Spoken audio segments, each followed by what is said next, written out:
অর্ণব হাত নাড়িয়ে আবারও বিদায় জানাচ্ছে নির্ঝরকে। নির্ঝর ঠোঁটের কোণে হাসি রেখে হাত নাড়িয়ে বিদায় দিচ্ছে অর্ণবকে। ঘরটা অন্ধকার, তবে বেশি না। আবছা আবছা আলোতে কিছুটা হলেও দেখা যাচ্ছে এই আলোর মাঝে হেঁটে চলেছে মেহেরিন। তার গন্তব্য কোথায় সে নিজেও জানে না, তবে তার পা ঠিকই চলছে। ঘরটা বেশ চেনা চেনা লাগছে।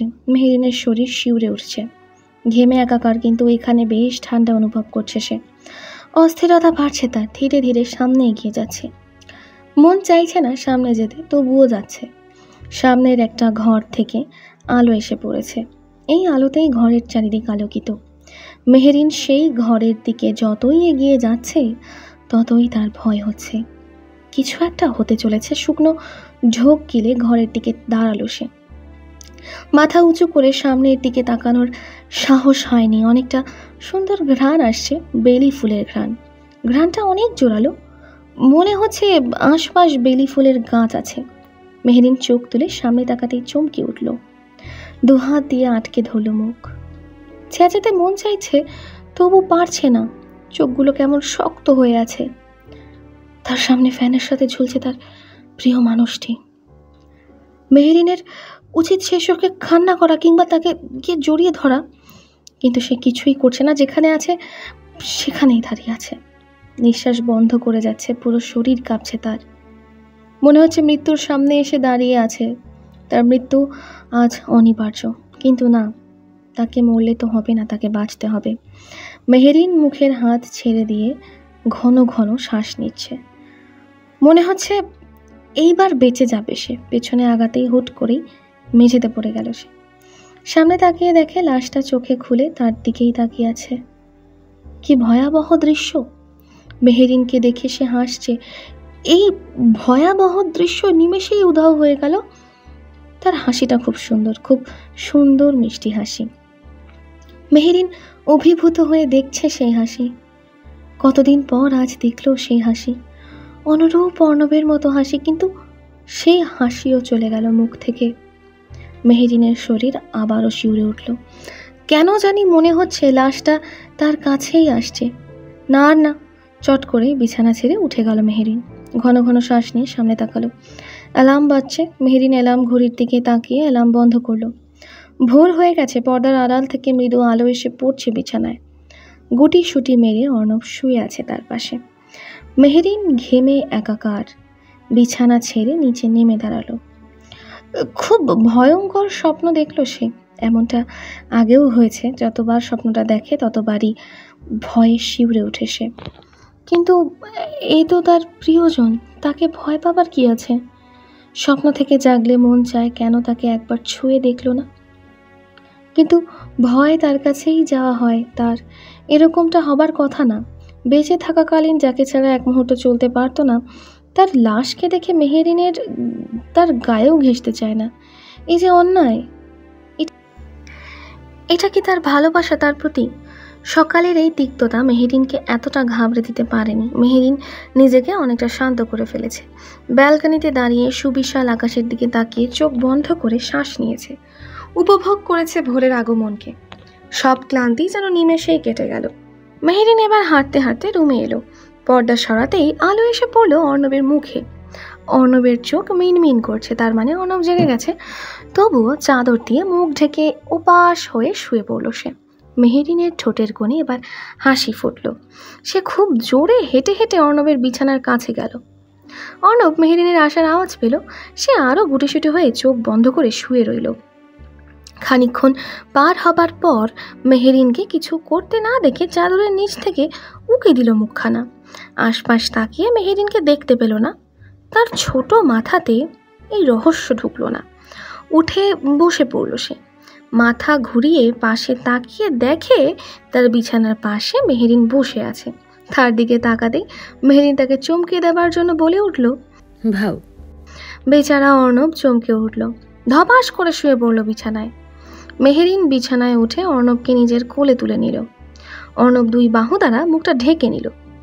মেহেরিন তার বাহুতে হাত বুলিয়ে সুরসুরি দিতে লাগলো। অর্ণব মুখ ঢাকা অবস্থায় হেসে উঠল। তার হাসির আওয়াজে মুখরিত পুরো ঘর। মেহেরিন তার হাত ধরে মুখখানা সরাতেই অর্ণব বলে উঠে, ভাউ। মেহেরিন চোখ বড় বড় করে হেসে ওঠে। অর্ণব তার হাসির সাথে তাল মিলায়। তার দুঃস্বপ্ন কেটে যায় সকালের এই স্নিগ্ধ মুহূর্তে। গতকাল রাতে সোফায় ঘুমিয়ে পড়েছিল নির্ঝর। হাতে থাকা বিয়ারের বোতলটা হাত থেকে মেঝেতে কখন পড়ে গেল মনে নেই। ঘুম থেকে উঠে নিচে তাকিয়ে দেখে বিয়ারের বোতল থেকে বিয়ার পড়ে আছে চারিদিকে। নির্ঝর পাশ দিয়ে সোফা থেকে নেমে বিছানার কাছে যেতে নিল। পরক্ষণেই আয়নায় নিজেকে দেখে গতকালের ঘটনা মনে পড়ল। গতকালের সাদা শার্ট আর টাই এখনও তার গলায় ঝুলছে। মাথার চুল উস্কো খুস্কো হয়ে আছে। মেহেরিনের গতকালের কথা মনে পড়তেই মাথায় হাত দিয়ে বিছানায় বসে পড়ল। রাগ হচ্ছে, খুব রাগ। মেহু কিভাবে পারলো তাকে এই কথা বলতে? এসব কথা তো সে স্বপ্নতেও ভাবেনি। হ্যাঁ, এটা ঠিক, এমন ঘটনা তার সাথে এই প্রথম ঘটেছে, তাই অর্ণবকে মেনে নিতে সময় হচ্ছে, তাই বলে কি সে পিছিয়ে পড়ছে? না, সে চেষ্টা করছে, কিন্তু তার এই চেষ্টার পরও মেহেরিন কিভাবে তার উপর এই অন্যায় অভিযোগ দিল? চল শক্ত করে বসে রইল নির্ঝর। মন যাচ্ছে এখন গিয়ে মেহুর সাথে ঝগড়া করলে মেজাজ ঠিক হতো তার। 2-4টে কথা শোনাতে পারলে মাথা ঠান্ডা হতো। বলে দিয়ে আসতো তোমা তো ভুল কিছু বলেনি, তবে হ্যাঁ একটু বেশি বলেছে, যা একদম বলা উচিত ছিল না। অর্ণের ছেলে প্রথম দেখাতেই তাকে ড্যাডি বলে ডাকে। মেহু এটা শিখিয়ে দেয়নি, কে বলতে পারে? তারপর বিয়ে করতে চাইছে তাকে, তাও 1 বছরের জন্য, সারা জীবনের জন্য না। তার মানে কি তাকে ব্যবহার করতে চাইছে? সে কি পুতুল নাকি যে কেউ তার ইচ্ছে মতো তাকে ব্যবহার করবে? এইসব কথা বলা উচিত ছিল। বলছে কি বলবে? নির্ঝর এইসব কথাই মেহেরিনকে বলবে, কিন্তু সমস্যা হচ্ছে ঝগড়ার সময় এসব পয়েন্টগুলো মনে থাকবে না। টেবিলে থাকা কলমটা হাতে নিল, পেপার খুঁজতে লাগলো, এসব কথা পেপারে লিখে রাখবে। দরকার পড়লে কাগজ থেকে পড়ে পড়ে মেহুকে শোনাবে, তবুও শোনাবে। একে একে সব পয়েন্ট পেপারে লিখলো। ভালোই লেগেছে, পুরো একটা কাগজ। পুরোটা কথা শোনাবে মেহুকে। মেহু কোনো মতে পারে না তাকে কন্ট্রোল করতে। নির্ঝর চৌধুরীকে কেউই পারবে না তার কন্ট্রোলে রাখতে। মেহু তো কোন ছাড়, বলেই বাঁকা হাসি দিল। আয়নার সামনে দাঁড়িয়ে এলোমেলো চুলগুলো একে আরেকটু এলোমেলো করলো। এভাবে নিজেকে দেখে হেসে দিল নির্ঝর। বেশ কিউট লাগছে তাকে। এভাবে যে কেউই দেখলে তার প্রেমে পড়বে, শুধু ওই মেহু বাদে। হুট করেই নিজের ফোনের কথা মনে পড়ল। এখনো অবধি কেউই ফোন করলো না তাকে। এটা হতে পারে না। নির্ঝর ফোন খোঁজায় ব্যস্ত হয়ে পড়ল। পুরো ঘর অগোছালো তার। এর মাঝে ফোন কোথায় পড়ে আছে বোঝবার উপায় নেই। অনেকক্ষণ খোঁজাখুঁজির পর ফোনটা পেল।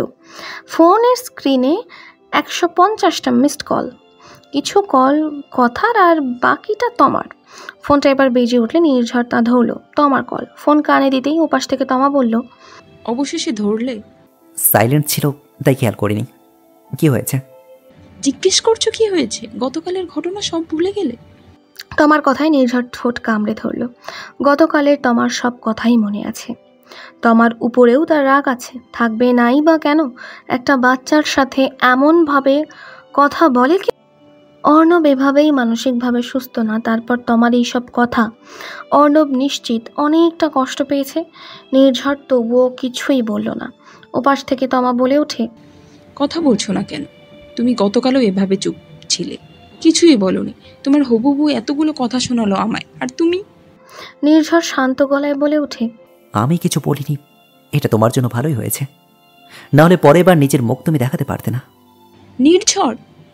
কি কি নির্ঝর? হ্যাঁ, একটা বাচ্চার সঙ্গে কীভাবে তুমি কথা বলেছ আমি সব দেখেছি। এইভাবে কেউ বাচ্চার সঙ্গে কথা বলে? একটা মেয়ে হবার পরও এতটুকু দয়া নেই তোমার মাঝে? বাচ্চাটার জন্য খুব দরদ দেখছি। আমার ছেলের জন্য আমার দরদ থাকা কি স্বাভাবিক নয়? বাহ, তুমি দেখছি নিজের ছেলে ভেবে নিয়েছো। দুঃখের বিষয় যে তুমি এটা আজকে জানলে। নির্ঝর, হোয়াট? তুমি কিন্তু খুব বুদ্ধিমান, তবে এই কাজটা কি ঠিক বোকা বোকা লাগছে না? ও আচ্ছা, তাহলে তুমি এখন আমাকে কি শেখাবে? নির্ঝর, আমি বলতে চাইছি। রাখো, তুমি কি বলবে আর বলতে চাও তা জেনে আমার লাভ নেই। আমার ভাবতেও অবাক লাগছে যে আমি এখনো তোমার সঙ্গে কেন কথা বলছি। তুমি আমাকে অপমান করছো। এতক্ষণ লাগলো বুঝতে, তবে একটা কথা মনে রাখবে, তোমার সঙ্গে কথা বলতে আমার রাগ লাগছে। একটা বাচ্চার প্রতি যার সামান্য মমত্ব বোধ নেই তাকে মানুষ হিসেবে গণ্য করাই ভুল হয়েছে। এরপর থেকে আমাকে আর ফোন করবে না। বলেই নির্ঝর ফোনটা কেটে দিল। যতই রাগ থাকুক না কেন মেহুর উপর কিন্তু অর্ণবের উপর রাগ করে থাকতে পারে না সে। এ কদিনে খানিকটা মায়ায় জড়িয়ে গেছে তার। ইচ্ছে করছে খুব অর্ণবকে দেখতে, ভাবছে দেখতে ইচ্ছে করছে তো গিয়ে দেখে আসলেই তো হয়, এখানে বসে থাকার তো কোনো মানে নেই। নির্ঝর উঠে গেল ফ্রেশ হতে, শাওয়ার নিয়ে রুমে এসে তৈরি হলো সে। এর মাঝেই ঘরের দরজায় টোকা পড়ল। নির্ঝর ভেতরে আসতে বলে তাকিয়ে দেখে নীলিমা এসে দাঁড়িয়ে আছে, তার হাতে চায়ের কাপ। নীলিমা অবাক ভঙ্গিতে তাকিয়ে আছে নির্ঝরের দিকে। নির্ঝর হেসে বলে ওঠে, দেখেছ মম, তোমার ছেলে কত হ্যান্ডসাম। নীলিমা চায়ের কাপটা টেবিলে রেখে হেসে বলে, ছেলে হ্যান্ডসাম হলে কি হবে, তার ঘরের অবস্থা তো একটা পাগলা গারদের চেয়েও খারাপ। মম। নীলিমা বিছানা ঠিক করতে করতে বলেন, কোথাও যাওয়া হচ্ছে? বাইরে যাচ্ছি। কোথায় যাচ্ছিস? অর্ণবের কাছে। বলেই পিছনে ফিরল নির্ঝর। নীলিমা তার দিকে অবাক চোখে তাকিয়ে আছে। নির্ঝর ভ্রু কুচকে জিজ্ঞেস করলো, এইভাবে তাকিয়ে আছো কেন? অর্ণবের সাথে তুই সত্যি এতটা মিশে গেছিস? নির্ঝর চায়ের কাপটা হাতে নিয়ে বলে, না মেশার কি কারণ আছে? তুমিও জানো ও কত কিউট। সত্যি? একটা কিউটের ডাব্বা জানো। এই নির্ঝর, ওকে একটু আনবি, বাসায় দেখবো। তুমি এখনো দেখোনি? কি করে দেখবো? কে আনবে ওকে শুনি? আচ্ছা, আনবো একদিন। একদিন না, আজই আন। রাতে ডিনারের জন্য ইনভাইট কর। মেহরিন আর অর্ণব দুজনেই আসুক, একসাথে ভালো হবে। নির্ঝর চোখ ছোট ছোট করে তাকিয়ে বলে, একটু বেশি হচ্ছে না? তোকে যেটা বললাম সেটা কর। বলেই নীলিমা বের হয়ে গেল ঘর থেকে। নির্ঝরের গাড়ি এসে পার্ক করে মেহরিনের অফিসের সামনে।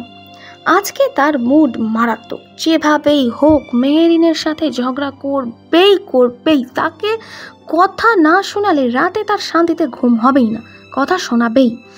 নির্ঝর গাড়ির চাবি হাতে নিয়ে ঘোরাতে ঘোরাতে অফিসের ভেতর ঢুকলো। রিসেপশনে যেতেই সেদিনকের রমণীকে চোখে পড়ল। মিস নিশা নির্ঝরকে দেখে দাঁড়িয়ে গেল। নির্ঝর তাকে দেখে হেসে বলল, হ্যালো মিস নিশা। নিশা অবাক হয়ে, আপনি আমার নাম কিভাবে জানলেন? বলা যাবে না, এটা একটা ট্রিক। তো আমার একটা হেল্প করবেন? জি স্যার, বলুন। ম্যামের সাথে দেখা করবেন? ম্যাম অফিসে আছে। জি, একটু আগে এসেছে। আর অর্ণব? সেও এসেছে, তবে খানিকক্ষণ পরেই ডক্টর রাহেলা আসবে তাকে নিতে। ও আচ্ছা। তাহলে কি আমি ম্যামকে আপনার কথা জানাবো? না, দরকার নেই। শুধু কষ্ট করে ডক্টর রাহিলা এলে আমাকে একটু জানাবেন, আমি বাইরেই আছি। আচ্ছা।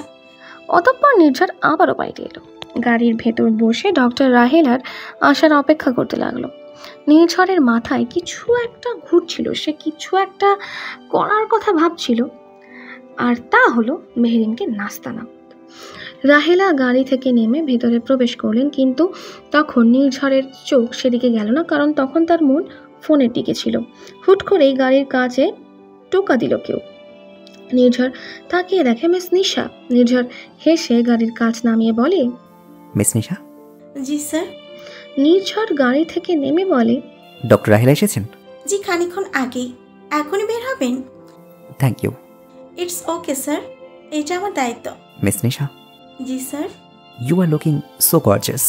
মিস নিশা হেসে দিল। নির্ঝর আবারও বলে ওঠে, আহা, তোমার হাসিটা তো আরো বেশি সুন্দর, ঠিক তোমার নামের মতোই।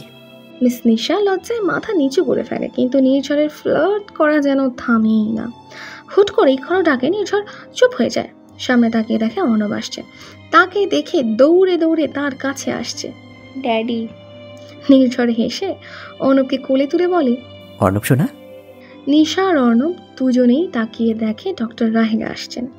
নিশা চলে যায় সেখান থেকে। ডক্টর রাহেলা নির্ঝরকে দেখে হেসে বলে, কেমন আছেন মিস্টার নির্ঝর? জি ভালো, আপনি? আলহামদুলিল্লাহ। তা মেহরিনের সাথে দেখা করতে এসেছেন? তা তো এসেছি, কিন্তু তার সঙ্গে অর্ণবের সাথে সময় কাটাতেও এসেছিলাম। ওহ, কিন্তু অর্ণবকে তো আমি নিয়ে যাব। বুঝতে পারছি। অর্ণব, তুমি যাও ডক্টর রাহেলার সাথে। কিন্তু অর্ণব যেতে চায় না। সে নির্ঝরের কোলেই তাকে আঁকড়ে ধরে বসে থাকে। ডক্টর রাহেলা ব্যর্থ হয়ে বলে, অর্ণব মনে হয় যেতে যাচ্ছে না। তাহলে আজ অর্ণব তার ড্যাডির সঙ্গে থাকুক। আচ্ছা, তাহলে আমি মেহরিনকে একবার ফোন করে বলে দিই বরং। না না, দরকার নেই। ডক্টর রাহেলা অবাক হয়ে তাকান। নির্ঝর বলে ওঠে, মানে আমি তো যাচ্ছি এখন ওর কাছে, তাই বললাম আপনি এত টেনশন করবেন না, আমি আছি। আচ্ছা বিদায় অর্ণব। অর্ণব 2 হাত নেড়ে টাটা দেয় ডক্টর রাহেলাকে। ডক্টর রাহেলা চলে যায়। নির্ঝর অর্ণবের দিকে তাকিয়ে বলে, তাহলে যাওয়া যাক অর্ণব। অর্ণব হেসে মাথা নেড়ে সায় দেয়। সূর্যের আলো মাথার উপর চড়ে গেছে। পরিবেশ চারিদিক শান্ত আর নীরব। দিনের এই সময়টা চারিদিক থাকে নিস্তব্ধ। বাইরে কাঠ ফাটা রোদ্দুর, কোনো পাখির সন্ধান অবধি পাওয়া যাবে না এই রোদে। এমন মনে হয় প্রকৃতি যেন ঘুমিয়ে আছে। ক্লান্ত নিমজ্জিত এই শহরটা যেন উদাসীন। মেহেরিনকে খানিকক্ষণ আগেই চায়ের কাপটা দেওয়া হয়ে গেছে, কিন্তু সেখানে তার খেয়াল নেই। অফিসে এখন লাঞ্চ টাইম চলছে। মেহেরিন ল্যাপটপ থেকে চোখ সরিয়ে চেয়ারে হেলান দিয়ে বসলো। অনেক ক্লান্ত লাগছে তার। চোখ খুলে সামনে তাকিয়ে দেখে চায়ের কাপ থেকে ধোঁয়া উঠছে। চাটা এখনো গরম আছে তাহলে। মেহেরিন চেয়ার থেকে এবার উঠে দাঁড়ালো, হাতে মুখে পানি ছিটিয়ে আবারও এসে বসলো। চায়ের কাপে চুমুক দিয়ে ফোন বের করলো। অর্ণবের আসার সময় হয়ে গেছে। মেহেরিন অর্ণবের জন্য অপেক্ষা করতে করতে চাটা শেষ করলো, কিন্তু অর্ণব এখনও এলো না। ভাবছে একবার কল করবে, আবার মনে করলো হয়তো জ্যামে আটকে আছে গাড়ি। জ্যামে গাড়ি আটকে যাওয়া অবাস্তব কিছু না। মেহেরিন দাঁড়িয়ে গেল, হাঁটতে হাঁটতে ফাইল দেখছে। সময় নিজ গতিতেই বেয়ে চলছে। অর্ণব এখনও এলো না। মেহেরিনের এবার চিন্তা হতে লাগলো। ডক্টর রাহেলা আগে কখনো এমনটা করেনি। অস্বস্তি বোধ করতে লাগলো সে। ফোনটা নিয়ে ডায়াল করলো ডক্টর রাহেলার নাম্বার। কয়েকবার রিং হওয়ার পর ফোনটা কেটে গেল। কেউই রিসিভ করলো না কলটা। মেহেরিনের কাছে মনে হলো তার গলায় যেন কাঁটা আটকে গেছে। নিঃশ্বাস নিতে কষ্ট হচ্ছে তার। কলের উপর কল দিয়েই যাচ্ছে, কিন্তু ডক্টর রাহেলা কল তুলছেন না। মেহেরিনের চিন্তা বাড়তে লাগলো। না, এভাবে বসে থাকলে হবে না। গাড়ির চাবি নিয়ে বের হয়ে গেল সে। মেহেরিন গাড়ি ড্রাইভ করছে আর একটু পরপরই কল করছে ডক্টর রাহেলাকে। মেহেরিন মাঝ রাস্তায় পৌঁছাতেই ডক্টর রাহেলা তার কল ধরল। মেহেরিন গাড়ির ব্রেক করে ফোনটা হাতে নিল। Hello hello doctor Rahela. Meherin, কি ব্যাপার? তোমাকে এত উত্তেজিত লাগছে কেন? সব ঠিক আছে? না, ঠিক নেই, কিচ্ছু ঠিক নেই। কখন থেকে ফোন করছি আপনাকে, আপনি তো কলই ধরছেন না।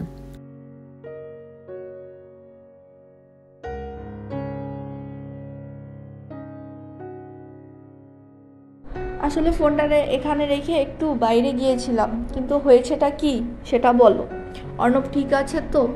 মেহেরিন অবাক কণ্ঠে বলে, সেটা তো আপনি বলবেন, তাই না? অর্ণব তো আপনার সাথে। মেহেরিন, তুমি মজা করছো? ডক্টর রাহেলা, আপনি কি আমার গলার আওয়াজ শুনে মনে হচ্ছে আমি মজা করছি? ডক্টর রাহেলা থমকে গেলেন। আসলেই মেহেরিনের গলার আওয়াজটা অনেকটা কেঁপে কেঁপে যাচ্ছে। কথা বলার সময় হয়তো কাঁপছে সে। বেশি চিন্তিত হলে মানুষের এমন হয়। ডক্টর রাহেলা শান্ত গলায় মেহেরিনকে বলেন, মেহেরিন, তুমি স্ট্রেস নিও না, আগে শান্ত হও।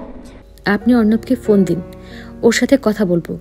দিচ্ছি, কিন্তু আগে তুমি শান্ত হও। আমার মনে হচ্ছে তুমি অনেকটা টেনশন করছো। এভাবে চলতে থাকলে অসুস্থ হয়ে পড়বে। ডক্টর রাহেলা, আমি একদম ঠিক আছি। না, তুমি ঠিক নেই। ভুলে যেও না, দীর্ঘ 3 মাস তোমার চিকিৎসা চলেছিল, তাও একটা না। একাকিত্বে ভুগছিলে তুমি। তোমার সেই ট্রমা থেকে বের করতে অনেকটা সময় লেগেছিল আমার। ডক্টর রাহেলা, মেহেরিন শোনো, অর্ণব আমার কাছেই আছে আর এখানেই আছে। ও খেলছে, আমি ওকে ফোনটা দেব, কিন্তু ও তোমার এই গলা শুনলে চিন্তিত হয়ে পড়বে। তুমি আগে নিজে শান্ত হও, তারপর আমি দিচ্ছি। তবে একটু আগে যে বললেন আপনার কাছেও নেই। বলছি সব বলছি। তার আগে একটা কাজ করো, কিছুক্ষণ মাথা ঠান্ডা রাখো, একটু দম নাও, শ্বাস নাও আর নিঃশ্বাস ফেলো। মস্তিষ্ককে কোনো রকম চিন্তা থেকে দূরে রাখো, শান্ত হও। মেহেরিন কানের কাছ থেকে ফোনটা সরিয়ে নিল, চোখ বন্ধ করে শ্বাস নিল। অতঃপর চোখ খুলে শীতল গলায় বলল, অর্ণবকে ফোন দিন। দিচ্ছি, তার আগে আমার কথা শোনো। পুরো কথা না শুনে রিয়াক্ট করবে না, বুঝলে? আমি তোমার অফিস থেকে যখন অর্ণবকে নিয়ে বের হলাম, তখন তিনি নির্ঝর অর্ণবের সাথে চলে যাবার সমস্ত ঘটনা বললেন। আমার মনে হচ্ছে নির্ঝর হয়তো তোমাকে কথাটা জানাতে ভুলে গেছে, বুঝলে মেহেরিন? মেহেরিন ভ্রু কুঁচকে সমস্ত কথা শুনল। সিটের সাথে মাথা হেলান দিয়ে বসে রইল। এদিকে ডক্টর রাহেলা বলে যাচ্ছেন, হ্যালো মেহেরিন, হ্যালো, তুমি আমাকে শুনতে পারছো? মেহেরিন সোজা হয়ে বসে কানে ফোনটা ধরে বলে, ঠিক আছে, আমি অর্ণবের কাছে যাচ্ছি। বলেই কলটা কেটে দিল মেহেরিন। গাড়ি স্টার্ট দিয়ে গাড়ি ঘুরালো, অতঃপর গন্তব্য ঠিক করলো চৌধুরী বাড়ি। চৌধুরী বাড়িতে পৌঁছাতে পৌঁছাতে মেহেরিনের প্রায় অনেকটা সময় লাগলো। বাড়িতে পৌঁছালো মাত্র গাড়িটা ব্রেক করে গাড়ির থেকে নামলো মেহেরিন, ছুটে গেল বাড়ির ভিতর। সদর দরজা খোলাই ছিল। মেহেরিন বাড়িতে প্রবেশ করেই চারিদিক ঘুরতে লাগলো। নীলিমা রান্নাঘর থেকে কারো আসার শব্দ পেয়ে হাত মুছতে মুছতে বাইরে এসে দেখে মেহেরিন। খুব চিন্তিত লাগছিল তাকে। তাকে দেখে টেকে উঠল নীলিমা। মেহেরিন নীলিমাকে কিছু জিজ্ঞেস করার উদ্দেশ্য তার দিকে আগাতেই উপর থেকে অর্ণবের গলার স্বর পেল। মেহেরিন নীলিমাকে কিছু জিজ্ঞেস না করে উপরের দিকে দৌড়ে গেল। নীলিমা অবাক ভঙ্গিতে তাকিয়ে রইল। মেহেরিন দৌড়ে নির্ঝরের ঘরের কাছে এলো। যতই ঘরের কাছে আসছে ততই অর্ণবের গলার হাসির শব্দ আসছে তার কানে। নির্ঝরের ঘরের কাছে যেতেই মেহেরিন শান্ত হলো। ধীরে ধীরে দরজার কাছে এলো সে। বিছানার চাদর নিচে পড়ে আছে, পুরো ঘর অগোছালো। কয়েকটা বালিশ মেঝেতে পড়ে আছে। মেহেরিন একটা বালিশ হাতে নিয়ে সামনে তাকাতেই দেখে নির্ঝর আর অর্ণব দুজনেই বিছানায়। বিছানার চারিদিক তুলোয় ভরপুর। অর্ণব নির্ঝরের দিকে তুলো ছুঁড়ে মারছে, মনে হচ্ছে দুজনেই বালিশ থেকে তুলো বের করে খেলছে। অর্ণবের মাথা থেকে পা অবধি তুলোয় ভরপুর, চুলগুলোতে আটকে আছে তুলো। তার মুখে স্নিগ্ধ হাসি, নির্ঝরও হাসছে। দুজনের হাসির শব্দে চারিদিক মোমো করছে। মেহেরিন শান্ত হয়ে দরজার সাথে মাথা ঠেকালো। শান্ত গলায় বলে ওঠে, অর্ণব শোনা। মাম্মির আওয়াজ পেয়ে অর্ণব থেমে যায়। সামনে তাকিয়ে দেখে মেহেরিন দাঁড়িয়ে আছে। সে মাম্মি ডেকে দ্রুত খাট থেকে নেমে এসে জড়িয়ে ধরে মেহেরিনকে। মেহেরিন অর্ণবের কপালে চুমু খেয়ে আঁকড়ে ধরে তাকে। নির্ঝর অবাক চোখে দেখছে মেহেরিনকে। মেহেরিনের চোখের কোণ থেকে অশ্রুকণা গড়িয়ে পড়ে। নির্ঝরের চোখ থেকে সেটা এড়িয়ে যায় না। মেহেরিনের এমন অবস্থা দেখে মুখটা মলিন হয়ে যায় তার। মেহেরিনকে নাস্তানাবোধ করতে চেয়েছিল, কিন্তু এতে যে মেহেরিন এতটা ভেঙে পড়বে নির্ঝর তা কখনো ভাবেনি। অর্ণবকে নিয়ে সোফায় বসে আছে মেহেরিন। তার ঠিক সামনে বরাবর বিপরীতে বসে আছে নির্ঝর। তার হাতে একটা কফি মাগ। একটু পরপরই কফি মাগের চুমুক দিচ্ছে সে। মেহেরিন অর্ণবের মাথায় হাত বুলিয়ে দিচ্ছে। অর্ণবের হাতে একটা কিউব পাজল, সেটা ঠিক করার জন্য মন প্রাণ দিয়ে চেষ্টা করছে। নীলিমা নাস্তা নিয়ে এসে বসলেন মেহেরিনের সাথে। মেহেরিন, নাও খাও। না আন্টি, আমি খেয়ে এসেছি। কিন্তু তোমার মুখ দেখে তো এমনটা মনে হচ্ছে না। অর্ণবকে না দেখতে পেয়ে অনেক টেনশনে ছিলে মনে হচ্ছে। মেহেরিন হেসে অর্ণবকে আঁকড়ে ধরে নীলিমা নির্ঝরের দিকে তাকিয়ে বলে, সব দোষ তোর। অর্ণবকে আনলি তো আনলি, বলে আনবি না? দেখলি কতটা চিন্তা করেছিল সে, প্রায় পাগল হয়ে যাচ্ছিল। নির্ঝর কিছু না বলে চুপ হয়ে যায়। মেহেরিন বলে উঠে, বাদ দিন আন্টি, উনি হয়তো ভুলে গিয়েছিলেন। আর অর্ণব ঠিক ছিল, এই অনেক। নীলিমা হেসে অর্ণবের মাথায় হাত বোলালো। অর্ণব অপরিচিত হাতের ছোঁয়া পেয়ে গুটিয়ে গেল। মেহেরিন হেসে দিল। নীলিমা হেসে বললেন, মনে হয় অর্ণবের সাথে মিশতে আমার আরও সময় লাগবে। মেহেরিন হেসে বলে, হুম। বিকালের দিকে প্রকৃতি যেন নতুন করে জেগে উঠল। বাইরে মিষ্টি রোদ, হই হই একটা ব্যাপার। মেহেরিন অর্ণবকে নিয়ে বাসায় চলে আসতে চাইলে নীলিমা জোর করলো আজ রাতে তাদের বাড়িতে ডিনার করতে। এত আগ্রহ নিয়ে বলায় মেহেরিন না করতে পারেনি।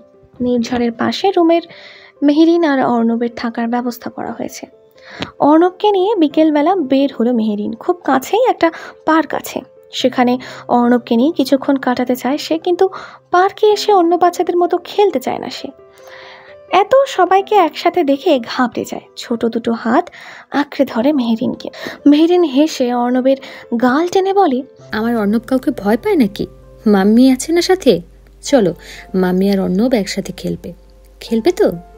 অর্ণব মাথা নাড়ায়। অতঃপর মেহেরিন ফুটবল নিয়ে অর্ণবের সাথে খেলতে থাকে। হুট করেই আগমন ঘটে নির্ঝরের। নির্ঝরের হাতে হাওয়াই মিঠাই দেখে অর্ণব দৌড়ে যায় তার কাছে। নির্ঝর হাতে থাকা হাওয়াই মিঠাইটা অর্ণবের হাতে দিয়ে তাকে বেঞ্চে বসায়। মেহেরিন ফুটবলটা হাতে নিয়ে আসে বেঞ্চের কাছে। অর্ণব নির্ঝরের এক পাশে বসে হাওয়াই মিঠাই খেতে থাকে। নির্ঝরের এপাশে বসে থাকে মেহেরিন। কারোর সাথে কথা বলছে ফোনে, হয়তো অফিস সংলগ্ন কিছু। নির্ঝর অনেকক্ষণ ধরে অপেক্ষা করছে কখন মেহেরিনের কথা বলা শেষ হয়। অতঃপর মেহেরিনের কথা বলা শেষ হলে নির্ঝর বলে ওঠে, সরি। নির্ঝরের সরি বলায় মেহেরিনের তেমন কোনো ভনিতা দেখা গেল না, আগের মতোই বসে রইল। নির্ঝর আবারও বলে ওঠে, সরি, আসলে আমি বুঝিনি অর্ণবের জন্য তুমি এতটা দুশ্চিন্তা করবে। মেহেরিন আকাশের দিকে তাকিয়ে বলে ওঠে, কতই না সুখী আপনি নির্ঝর। নির্ঝর অবাক হয়ে তাকায় মেহেরিনের দিকে, বলে ওঠে, কি বললে? বললাম আপনি অনেক সুখী, সব কিছু আছে আপনার কাছে, একটা সুন্দর পরিবার, আত্মীয় স্বজন, আদর, রাগ, ভালোবাসা, সব কিছু। এগুলো কি সুখী মানুষের উদাহরণ? জানি না, তবে পৃথিবী বলে যার কাছে এসব আছে সেই সুখী, আর যে এসবের মাঝে সুখ খুঁজে পায় না সে কখনো সুখী হতে পারবে না। তুমি কোন দলের? আমি সেই দলের লোক যাদের শুধু একটিমাত্র আকাঙ্ক্ষা থাকে, থাকে একটাই অবলম্বন, একজনকে নিয়েই বাঁচার স্বপ্ন দেখে সে। আমার সেই একজন হলো অর্ণব, আমার বেঁচে থাকার একটিমাত্র আশা। জানেন, মানুষ পানি ছাড়া 2 সপ্তাহ আর খাবার ছাড়া 10 দিন বাঁচতে পারে, কিন্তু আশা ছাড়া 1 মুহূর্ত বাঁচতে পারে না।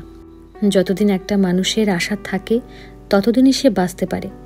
আমার সে একটিমাত্র আশা অর্ণব। আমার দুনিয়াতে শুধু অর্ণব আর তার মামির আবাসস্থল ছাড়া আর কেউ না। বলেই উঠে পড়ে মেহেরিন। অর্ণবের কাছে গিয়ে জিজ্ঞেস করে, তাহলে এবার বাড়ি ফেরা যাক। অর্ণব হাতে হাওয়াই মিঠাই নিয়ে মাথা নাড়ায়। মেহেরিন কোলে করে নামায় তাকে। অতঃপর তার ছোট হাতখানা নিজের মুঠোতে করে হাঁটার জন্য অগ্রসর হয়, কিন্তু 1 পা আগাতেই মেহেরিন থেমে যায়। পেছনে ফিরে দেখে অর্ণব নির্ঝরের হাত ধরে আছে। নির্ঝর অর্ণবের হাত ধরে উঠে দাঁড়ায়। অর্ণব তার হাতে থাকা নির্ঝরের অন্য হাতে দিয়ে নির্ঝরের 1 হাত আঁকড়ে ধরে, 1 হাত মাম্মি আর 1 হাত ড্যাডি ধরে ধারায়। তার খুশি যেন থামতে চায় না। একবার এপাশ ফিরে বলে মাম্মি, আর একবার ওপাশ ফিরে বলে ড্যাডি। দুজনের হাত ধরে এভাবে হাঁটতে চায় সে। মেহেরিন আর নির্ঝর দুজনেই অর্ণবের পায়ের সাথে তাল মেলাতে লাগে। গোধূলির লগ্নে মা বাবার হাত ধরে ছোট একটা বাচ্চা হেঁটে চলছে। এর চেয়ে মুগ্ধকর অন্য কিছু হতে পারে বলে প্রকৃতির ছানা নেই। দমকা বাতাস বয়ে যাচ্ছে, গাছের পাতা নিচে ঝরে পড়ছে। প্রকৃতি যেন সবটা উজাড় করে দিচ্ছে তাদের। রিদওয়ান চৌধুরী সাহেব আজ যথেষ্ট চেষ্টা করলেন তাড়াতাড়ি পৌঁছাবার, কিন্তু ইম্পর্ট্যান্ট মিটিং থাকার কারণে তা কোনোভাবেই সম্ভব হলো না। খারাপ লাগছে এই কথা ভেবে। আজ প্রথমবার মেহেরিনকে তাদের বাসার অতিথি করেছিল সে, কিন্তু সেই মর্যাদা বোধ হয় রাখতে পারল না। একরাশ হতাশা নিয়ে বাড়ির ভেতর প্রবেশ করলো সে। মেহেরিনকে এখনো বাড়িতে দেখে অবাক হলো সে। মেহেরিন সোফায় বসে আছে, তার ছোট কোলের অধিকার নিয়ে ঘুমিয়ে আছে অর্ণব। রাত কম হয়নি, অর্ণব এতক্ষণে ঘুমিয়ে পড়েছে। রিদওয়ান চৌধুরীর আসতে দেরি হবে শুনে মেহেরিন অর্ণবকে খাইয়ে দিয়ে ঘুম পাড়িয়ে দিয়েছে। খাবার দাবারের পরপরই মেহেরিন চলে যাবে। নির্ঝর ঘরে এসে সেই কাগজটা বের করে দেখছে, 2-1 লাইন আবারও পড়ছে। ঝগড়ার পয়েন্টগুলো মনে রাখতে হবে তার। মেহেরিনকে আজ কথা না শোনাতে পারলে তার রাতে ঘুম হবে না। আজকের এত কিছুর পরও ঝগড়ার কথা মাথা থেকে ঝেড়ে ফেলেন নির্ঝর। নিচু থেকে ডাক পড়ল তার। কাগজটা পকেটে ঢুকিয়ে বের হলো সে। সবাই খাবার টেবিলে তার জন্যই অপেক্ষা করছে। নির্ঝর এসে বসলো মেহেরিনের পাশে। ঘুমন্ত অর্ণবকে ঘরে শুয়ে দিয়ে এসেছে মেহেরিন। খাবার পর্ব সবে শুরু। নীলিমা নিচ থেকে মেহেরিনকে খাবার বেড়ে দিচ্ছে। হবু বউকে নিজের হাতে রান্না করে খাওয়াবে, এই শখ অনেক দিনের। সবাই খাওয়া শুরু করেছে, মেহেরিন মাত্র খাবার মুখে দিল। নীলিমা জিজ্ঞেস করে, খাবার কেমন হয়েছে মেহরিন? খুব ভালো, অনেক ভালো রান্না করেন আপনি, অর্ণবের খুব ভালো লেগেছে। নীলিমা হেসে বলে, অর্ণবকে অনেক ভালোবাসো তাই না? মেহেরিন নীলিমার দিকে তাকিয়ে মুচকি হাসে। নির্ঝর পাশে বসে চুপচাপ খেতে থাকে আর কিভাবে ঝগড়া শুরু করবে তা ঠিক করতে থাকে। নীলিমা গ্লাসে পানি ঢেলে বলে, মেহরিন বোধহয় তোমার বোনকে অনেক ভালোবাসতো, তাই অর্ণবকেও এত ভালোবাসো তাই না? নীলিমার কথা শুনে মেহেরিন থমকে গেল। নির্ঝর খাওয়া দাওয়া বন্ধ করে অবাক চোখে তাকিয়ে রইল। চারিদিকে সবাই চুপ। রিদওয়ান চৌধুরী পরিস্থিতি সামলাতে বলে ওঠে, নীলিমা, খাবারের সময় এত কথা বলতে হয় না। আমি তো শুধু জিজ্ঞেস করেছি। আচ্ছা মেহরিন, তোমার বোন নাকি আত্মহত্যা করেছে? মনে হয় অনেক অত্যাচার করতো তোমার বোনের স্বামী। নাহলে এত সুন্দর একটা বাচ্চাকে রেখে কেউ আত্মহত্যা করে? নির্ঝর নীলিমার এসব কথা শুনে অবাক চোখে মেহেরিনের দিকে তাকিয়ে থাকে। মেহেরিন নিস্তব্ধ হয়ে আছে। নির্ঝর ভ্রু কুঁচকে তাকিয়ে আছে। মেহেরিনের কপাল বেয়ে ঘাম ঝরছে, শুকনো ঢোক গিলছে সে। নির্ঝরের কাছে এটা অবাক করার মতো। রিদওয়ান চৌধুরী চোখের ইশারায় নীলিমাকে থামতে বলে। নীলিমা থেমে যায়। রিদওয়ান শান্ত গলায় মেহেরিনকে ডাকে, কিন্তু মেহেরিন যেন একটা ঘোরের মাঝে থাকে। কোনো সারা শব্দ না পেয়ে নির্ঝর মেহেরিনের হাতে হাত রেখে ডাক দেয়, মেহু। মেহেরিন চমকে উঠে তার হাত থেকে চামচটা পড়ে যায়। মেহেরিন দেখে সবাই তার দিকেই তাকিয়ে আছে। মেহেরিন দাঁড়িয়ে যায়, সরি বলে দ্রুত সেখান থেকে চলে যায়। মেহেরিনের এমন অস্বাভাবিক আচরণ দেখে নির্ঝর উঠে পড়ে। মেহেরিনের পিছু পিছু যেতে থাকে সে। মেহেরিন খাবার টেবিল থেকে দাঁড়িয়ে দ্রুত উঠে আসে নির্ঝরদের বাসার পিছনের দিকে। খানিকক্ষণের জন্য মনে হচ্ছিল তার দম যেন আটকে যাচ্ছিল। বাইরে এসে বুক ভরে শ্বাস নিল সে। মাথা তুলে উপরের আকাশের দিল। রাতের আকাশটা বেশ ভারী সুন্দর লাগছে আজ। এখনো মনে পড়ে তার দুই বোন রাতে চুরি করে ছাদে উঠে আসতো শুধু আকাশ দেখবার জন্য। আজকের আকাশটাও সেদিনের মতো সুন্দর। অতীতের কিছু স্মৃতি ভেসে উঠল মেহেরিনের চোখের সামনে। ছোটবেলায় রাতের আধারে ছাদে বসে আকাশের দিকে তাকিয়ে আইসক্রিম খেতে ভালোবাসত দুই বোন। বাবা ঘুমিয়ে পড়লে দুজনে মিলে লুকিয়ে চলে আসত। রাত যত গভীর হতো ততক্ষণই দুই বোন বসে থাকতো। ঘুম না আসা অবধি উঠতে চাইতো না তারা। রাতের আকাশের তারা গুনতে বসে বসে মাঝে মাঝেই এলোমেলো হয়ে যেত, আবারও নতুন করে গুনতে থাকতো। একদিন মেহেরিন ছাদে এসে দেখে নিরুদি নেই। মেহেরিনের বড় বোনের নাম ছিল নিরুপমা। মেহেরিন ছোট করে ডাকতো নিরুদি। নিরুদি মেহেরিনকে আইসক্রিম আনতে পাঠিয়ে একা একা ছাদে চলে আসে। মেহেরিনের বয়স তখন 10 বছর আর নিরুর 15। মেহেরিন আইসক্রিম নিয়ে ছাদে এসে দেখে নিরু নেই। এই অন্ধকারে একা ছাদে দাঁড়িয়ে থাকতে ছোট মেহেরিনের বেশ ভয় লাগছিল। মেহেরিন ভয়ে ভয়ে সামনে আগালো আর বলল, নিরুতি, নিরুতি। কিন্তু আশপাশ থেকে কোনো আওয়াজ এলো না। বাতাস তখনই জোরে বয়ে গেল। বাতাসের ঝড়ে গাছগুলো পাতায় শস্য আওয়াজ হতে লাগলো। এই আওয়াজে ছোট মেহেরিন বেশ ভয় পেল। সে ঢোক গিলে বলল, কে কে? কিন্তু কেউই কথা বলল না। মেহেরিন আবারও বলল, নিরুতি, তুমি আমাকে ভয় দেখাচ্ছ না? আমি জানি, আমি কিন্তু ভয় পাবো না, বলে দিলাম। বলেই উত্তরের আশা শুরু করলো, কিন্তু উত্তর পেল না। আবারও শস্য আওয়াজে কেঁপে উঠল মেহেরিন। তার শরীরের লোম দাঁড়িয়ে গেল। সে এক পা করে পিছনে যেতে লাগলো। হঠাৎ কারো সাথে ধাক্কা খেল। মেহেরিন ভাবলো নিরু। পেছনে ফিরে তাকাতেই মেহেরিন ভয়ে আটকে উঠল। সে জোরে চিৎকার দিয়ে মেঝেতে বসে পড়ল। তার সামনে একটা মেয়ে দাঁড়ানো, তার পুরো সামনে চুল দিয়ে মুখ ঢাকা, তার হাতে একটা মোমবাতি। কি ভয়ানক দেখাচ্ছে তাকে। সে এক পা করে এগিয়ে আসছে মেহেরিনের দিকে। তার হাঁটাও যেন আরো ভয়ানক। কেমন করে হেলে দুলে আসছিল সে। মেহেরিন কাঁপা কাঁপা গলায় বলে ওঠে, নিরুদি, নিরুদি, এটা তুমি না? আমি জানি এটা তুমি। সে কিছু না বলে তার দিকেই হেঁটে আসছিল। মেহেরিন এবার জোরে জোরে কেঁদে দিল। তার কান্না দেখে নিরু সামনের চুলগুলো সরিয়ে বলে ওঠে, মেহের, মেহের, এটা আমি। মেহেরিন কাঁদতে কাঁদতে, তুমি আমাকে আবার ভয় দেখিয়েছ নিরুতি। মেহের, বোন আমার, শান্ত হ। মেহেরিন শান্ত হবার বদলে জোরে জোরে কাঁদতে থাকে। তার কান্নার আওয়াজে শুভ্র খান মানে মেহেরিনের বাবা আর বাকি সব কাজের লোক দৌড়ে চলে আসে। মেহেরিনের কান্না তবুও থামে না, সে কাঁদতেই থাকে। নীরু দুহাত দিয়ে জড়িয়ে ধরে কান্না থামানোর চেষ্টা করে। খুব মনে পড়ছে আজ সেসব কথা। ইচ্ছে করছে খুব একটু যদি জড়িয়ে ধরে বসে থাকতো নিরুদি। নিরুদি যখন ছিল তার জীবনটাও খুব সহজ ছিল, সব কিছু ছিল, কোনো কিছুর অভাব ছিল না। নিরুদি চলে যেতেই এক এক করে তার প্রিয় মানুষগুলো তাকে ছেড়ে চলে গেল। খুব মনে পড়েছে আজ নিরুতি তোমায়। কেন চলে গেলে তুমি আমায় ছেড়ে? মেহু, মেহু। মেহেরিন অতীত থেকে বেরিয়ে এলো। তার পিছনেই নির্ঝর দাঁড়ানো। মেহেরিন চোখের অশ্রু মুছে সামনে ঘুরে বলে, নির্ঝর একটু এগিয়ে বলে, ঠিক আছে তুমি? আমার আবার কি হবে?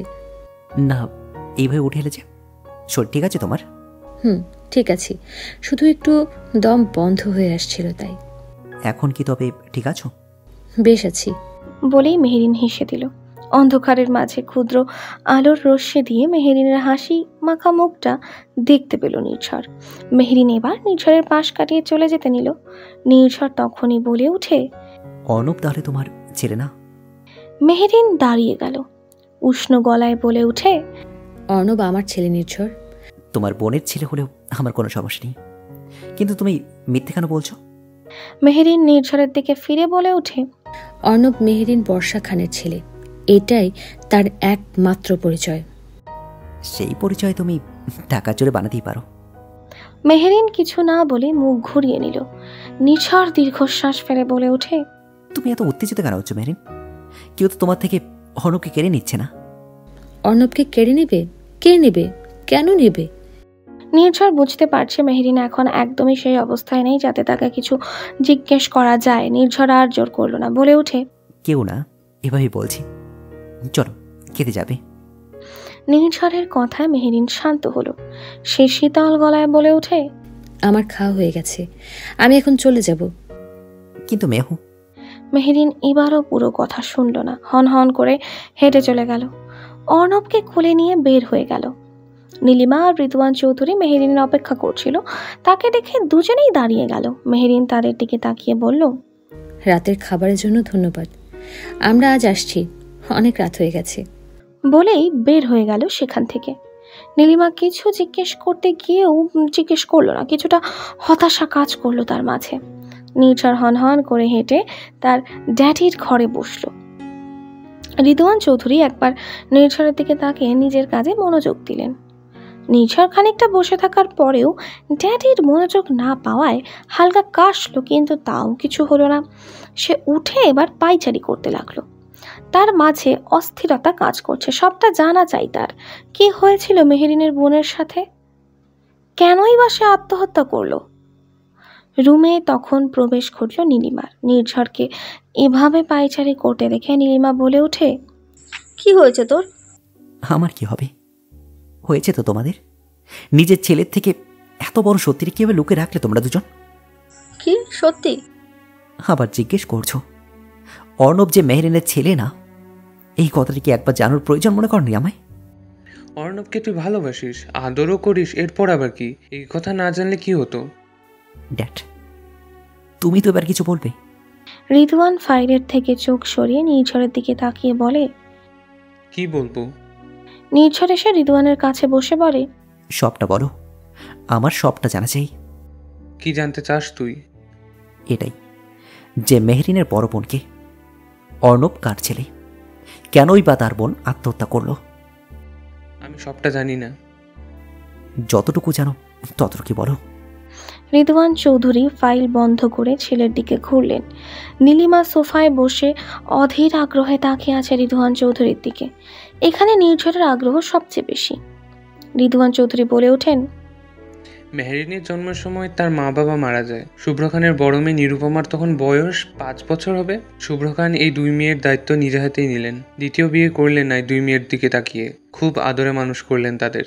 নিরুপমা একদম শান্তশিষ্ট, অনেকটা সহজ সরল ছিল সে, একদম শুভ্র খানের মতন। আর মেহেরিন ছিল বেশ চঞ্চল। তার বাবার ধারণা ছিল মেহেরিন পুরোপুরি অধরার মতন হয়েছে। অধরা হলো মেহেরিনের মা। মায়ের সকল বৈশিষ্ট্য নিয়ে জন্মেছে এই মেয়ে। 2 মেয়েকে খুব ভালো করে বড় করছিলেন শুভ্র। নিরুপমা পরিণত বয়সেই বিয়ে করলো। ছেলে তার নিজ পছন্দ ছিল। শুভ্র খান বারবারই মেয়েদের খুব ভালোবাসতেন, তাই আর না করেননি। যাকে বিয়ে করতে চেয়েছেন তার সাথেই বিয়ে দেন। বিয়ের কয়েক বছর বেশ ভালোভাবেই পার হলো। তার কয়েকদিন পরে ঘটলো আরেক ঘটনা। সে ছেলের সাথে অন্য মেয়ের এক সম্পর্ক আছে জানা গেল। নিরুপমা তখন 5 মাসের অন্তঃসত্ত্বা। নিরুপমা এই অবস্থায় পুরোপুরি ভেঙে যায়। মেহেরিন এবং শুভ্র খান দুজনই মানসিকভাবে সুস্থ রাখার চেষ্টা করে। নিরুপমা ঠিক করে নেয় সে তার স্বামীকে ডিভোর্স দেবে। এর মাঝেই তার স্বামী এসে ক্ষমা চায় তার কাছে। নিরুপমা শারীরিক এবং মানসিকভাবে বেশ দুর্বল থাকে, তাই এত চিন্তা ভাবনা না করে মেনে নেয় স্বামীকে। অতঃপর চলে আসে স্বামীর সাথে স্বামীর বাসায়। সবাই ভেবে নেয় সব কিছু ঠিক হয়ে গেছে। কয়েক মাস পরে জন্ম হয় অর্ণবের। অর্ণব মানসিকভাবে যে দুর্বল হবে ডাক্তার তখনই জানিয়ে দিয়েছিলেন। তবুও নিরুপমা আর তার স্বামী মিলে অর্ণবকে সুস্থ করার প্রতিশ্রুতি নেয়। নিরুপমার মনে হয় তার স্বামী হয়তো ভালো হয়ে গেছে, একজন আদর্শ বাবা আর স্বামী হওয়ার দায়িত্ব পালন করছে সে। তারপর নির্ঝর বলে ওঠে, তারপর? রিদওয়ান বলে ওঠে, তারপর তারপর হঠাৎ একদিন মেহেরিন নিরুপমার বাসায় গিয়ে দেখলো নিরুপমা ফ্যানের সাথে ঝুলে আছে আর নিচে বসে অর্ণব হামাগুড়ি খাচ্ছে। নিরুপমা আত্মহত্যা কেন করেছিল তা জানি না, তবে মনে হয় এমন কিছুই হয়েছিল যার কারণে সে এমন কিছু করার চেষ্টা করেছিল। পুলিশ তদন্ত করেছিল এই নিয়ে। মেহেরিন নিরুপমার স্বামীকে এসবের জন্য দায়ী করলেও যথেষ্ট প্রমাণ না থাকে স্বামী ছাড়া পেয়ে যায়। এর কিছু মাস পরে শুভ্র খান হার্ট অ্যাটাক করে মারা যান। এরপর মেহেরিনের জন্য অর্ণবেই রয়ে যায়। বোনের শেষ চিহ্ন হিসেবে আগলে রাখে তাকে, নিজের ছেলে হিসেবে স্বীকৃতি দেয় তাকে। এতটুকু বলেই থামে রিদওয়ান। নির্ঝর উঠে দাঁড়ায়, চলে আসে সেখান থেকে। নিজের রুমে এসে ব্যালকনিতে দাঁড়িয়ে আকাশের দিকে তাকায়। হুট করেই কানে বেজে ওঠে মেহেরিনের বলা কথাগুলো। মেহেরিন বলেছিল, আমি সেই দলের লোক যাদের শুধু একটা মাত্র আকাঙ্ক্ষা থাকে একটাই অবলম্বন, একজনকে নিয়েই বাঁচার স্বপ্ন দেখে সে। আমার সেই একজন হলো অর্ণব, আমার বেঁচে থাকার একমাত্র আশা। চোখ বন্ধ করে একটা দীর্ঘশ্বাস ফেলল নির্ঝর। পকেটে হাত দিতেই একটা কাগজ পেল। বের করে দেখে এটাতে সেই ঝগড়ার পয়েন্টগুলোই লেখা। কথাগুলো মোটেও মেহেরিনের জন্য না, নির্ঝরের নিজের উপরই রাগ হতে লাগলো। যদি এসব কথা সে মেহেরিনকে বলতো তাহলে কি হতো? হয়তো অনেকটা কষ্ট পেয়ে নিশ্চুপ হয়ে থাকতো। নির্ঝর কাগজটা ছিঁড়ে ফেলে দিল যাতে তার রাগটা একটু হলেও কমে। অর্ণবকে বিছানায় শুয়ে দিতে তার কপালে চুমু খেলো মেহেরিন। ঘরে থেকে বেরিয়ে গেল সে। স্টোর রুমের দরজার সামনে এসে দাঁড়ালো। দু হাত তারা দরজাটা খুললো। পুরো রুম অন্ধকার। মেহেরিন আলো জ্বালালো। সবার প্রথমেই একটা ছবিতে চোখ পড়লো তার। ছবিতে তার বাবা সোফায় বসে আছে, পিছনে মেহেরিন তার গলা জড়িয়ে দাঁড়িয়ে আছে, আর নিচে নিরুদি বসা আছে। ছবিটার দিকে আগাতে লাগলো মেহেরিন। যতই সামনে আসছে ততই দুর্বল হয়ে পড়ছে সে। একবার মনে হলো তার পা যেন জমে যাচ্ছে। মেহেরিন কাঁপা কাঁপা হাতে ছবিটায় হাত রাখলো, ছুঁয়ে দেখলো নিরুকে। চোখের কার্নিশ পেয়ে গড়িয়ে পড়লো অশ্রুকণা। মেহেরিনের গলা ভারী হয়ে যাচ্ছিল, তবুও সে বলে উঠল, আমি পারিনি দি, আমি পারিনি, তোকে বাঁচাতে আমি পারিনি। সেদিনের ফোনটা আমার ধরা উচিত ছিল। সেদিন তোর ফোন ধরলে আজ হয়তো তুই বেঁচে থাকতি, আমার পাশে দাঁড়িয়ে থাকতি, বাবা থাকতো আমাদের সাথে, আমরা সবাই থাকতাম একসাথে। কেন রেখে গেলি আমাকে এখানে? একা রেখে গেলি তো? নিয়ে যেতে তো পারতি। তুই আবারও আমাকে ছেড়ে চলে গেলি, আর এবার একা না, বাপিকেও নিয়ে গেলি। কেন দি, কেন কেন তোরা সবাই আমাকে একা ফেলে রেখে চলে যাস? জানিস তো আমি থাকতে পারি না তোদের ছাড়া। একাকিত্ব সহ্য হয় না আমার। আমি পারবো না দি, একা থাকতে পারবো না। তোর মেহের এখনো একা থাকতে ভয় পায়। এখনো মাঝরাতে ঘুম থেকে জেগে তোর মুখটা দেখতে ইচ্ছে করে তোকে জ্বালাতে, খুব ইচ্ছে করে দি, খুব। তুই যাবার পর সবাই ছেড়ে চলে গেছে আমাকে, সবাই। কাঁদতে কাঁদতে মেঝেতে বসে পড়ে মেহেরিন। খুব কাঁদছে সে। এখনো মনে পড়ে তার সেদিনের রাতের কথা। বৈশাখ মাস, রাতে বেশ জোরেই বৃষ্টি হচ্ছিল, তার সাথে দমকা বাতাস। নেটওয়ার্ক পাওয়াও বেশ মুশকিল। মেহেরিন গাড়ি নিয়ে বের হয়েছিল, কিন্তু বাসায় আসার সময় বিপত্তি ঘটল। মাঝ রাস্তায় গাড়িটা হুট করেই বন্ধ হয়ে গেল। মেহেরিন ফোন গাড়িতে রেখে ছাতা নিয়ে বের হলো। গাড়িটা তেমন কিছু হয়নি, কিন্তু কিছু খুঁটিনাটি করার পরই মেহেরিন আবারও গাড়িতে এসে বসলো। গাড়ি স্টার্ট দিল, গাড়ি চলতে শুরু করলো। পাশে তাকিয়ে দেখে ফোনের আলো জ্বালানো। মেহেরিন তাকিয়ে দেখে নীরুর অনেক মিসড কল। ফোনটা উঠিয়ে সে কল দিতে লাগলো। প্রথম নেটওয়ার্ক প্রবলেমের কারণে কল যেত না, অতঃপর কল গেলেও কেউ ফোন ধরলো না। মেহেরিনের চিন্তা হতে লাগলো, ইদানিং নীরুকে অনেকটা অস্বাভাবিক লাগে তার কাছে। জিজু নিয়ে যাবার পরপরই অনেকটা বদল এসেছে। মেহেরিন নিয়মিত ফোন করে, কিন্তু নীরু কিছুই বলে না। অনেকটা অচেনা লাগে এই নীরুকে। আর এখন যে কল করলো মেহেরিন ধরতেই পারলো না। মেহেরিন ঠিক করলো নীরুর বাড়িতে যাবে, একটু দেখে আসবে তাকে। নীরুর বাড়িতে এসে কলিং বেল বাজলো অনেকক্ষণ ধরে, কিন্তু কেউই দরজা খুলছে না। মেহেরিন নীরুকে রীতিমতো ফোন করেই যাচ্ছে, ফোনও কেউ ধরছে না। রেগে দরজা ধাক্কানোর কথা ভেবে দরজায় হাত রাখতেই দরজা খুলে গেল। মেহেরিন অনেকটা অবাক হলো, আর বেশি অবাক হলো এটা ভেবে যে ঘরটা বেশ অন্ধকার। মেহেরিন ফোনের আলো জ্বালিয়ে প্রবেশ করলো ঘরে। নীরুর রুমের দিকে যেতেই দেখলো সেখানে আলো জ্বলছে। মেহেরিন ফোনের আলো বন্ধ করে নীরুর ঘরের দিকে আগালো। বাইরে বৃষ্টি এখনো পড়ছে, কিছু কিছু সময় পর বাজও পড়ছে। কি ভয়ানক সেই বাজ পড়ার আওয়াজ! বিদ্যুৎ চমকানিতে পুরো অন্ধকার ঘর কেমন আলোকিত হয়। মেহেরিনের মনে হয় কোনো ভুতুরে বাড়িতে আছে সে। মেহেরিন দীর্ঘশ্বাস ফেলে নীরুর ঘরের দিকে আগায়। দরজার সামনে তাকে দেখে অর্ণব হামাগুড়ি দিয়ে তার পায়ের কাছেই আসছে। মেহেরিন অর্ণবকে দেখে হেসে তাকে কোলে তুলে। অর্ণবের বয়সের বাচ্চারা এখন টুকটাক হলেও কথা বলার চেষ্টা করে, অর্ণব তাও করে না। মেহেরিন অর্ণবকে কোলে তুলে সামনে তাকিয়ে বলল, আমার অর্ণব শোনা, দেখলি দি অর্ণব আমাকে চেনে। আর কথা বের হলো না তার মুখ দিয়ে। নীরু ঝুলে আছে ফ্যানের সাথে, তার চোখ দুটো বড় বড় করে চেয়ে আছে তার দিকে। নীরুর মুখে একটা বিশেষ মায়া ছিল। মেহেরিন সব সময় দেখতে পেত সেই মায়া। মনে হতো এটা কোনো মায়ের চাহনি, কিন্তু এই প্রথমবার নীরুকে দেখে ভয়ে পিছিয়ে গেল মেহেরিন। হুট করেই মেঝেতে পড়ে গেল সে। তার সমস্ত শরীর কাঁপছে, মুখ দিয়ে শব্দ বের হচ্ছিল না তার।